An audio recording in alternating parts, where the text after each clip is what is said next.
তিনিচুকীয়া জিলাৰ কৰ্দগুৰি বিষ্ণুপুৰত অনুষ্ঠিত হৈ আছে মৰাণ ছাত্ৰ সন্থাৰ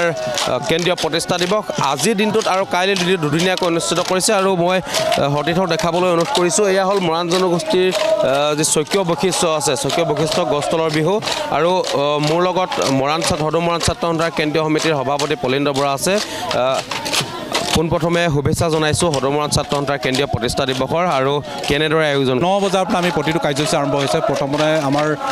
সমন্বয় ক্ষেত্ৰ উদ্বোধন আছিলে তাৰ পাছত পতাকা উত্তোলন শ্বহীদ তৰ্পণ আমাৰ বীৰংগনাসকলক শ্ৰদ্ধাঞ্জলি জনাইছিলোঁ আমাৰ শ্বহীদসকলক শ্ৰদ্ধাঞ্জলি জনাইছিলোঁ তাৰ পাছত শৈক্ষিক অনুষ্ঠান হ'ল তাৰ পাছতে আমাৰ প্ৰতিযোগিতা হ'ল ইয়াৰ পাছতে আমাৰ মৰাণসকলৰ পৰম্পৰাগত গছ তলৰ বিহুৰ আমি বিশেষ আকৰ্ষণ হিচাপে ৰাখিছিলোঁ ইয়াৰ আমাৰ গছ তলৰ বিহু হৈ আছে আৰু অহাকালিকৈ পুনৰ মৰাণসকলৰ পৰম্পৰাগত ৰাতি বিহু প্ৰদৰ্শনৰ ব্যৱস্থা কৰিছে নিশাত গতিকে সকলো ৰাইজক আমি এটাইকেইটা কাৰ্যসূচী অংশগ্ৰহণ কৰিবলৈ আমন্ত্ৰণ জনাইছোঁ আপোনালোকৰ মাধ্যমত মৰাণ জনগোষ্ঠীৰ স্বকীয় বৈশিষ্ট্য সেই গছ তলৰ বিহু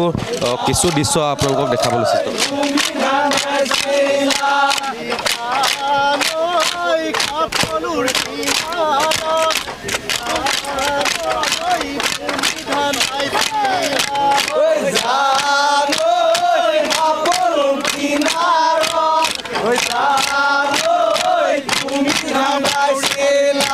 আৰু এয়া হৈছে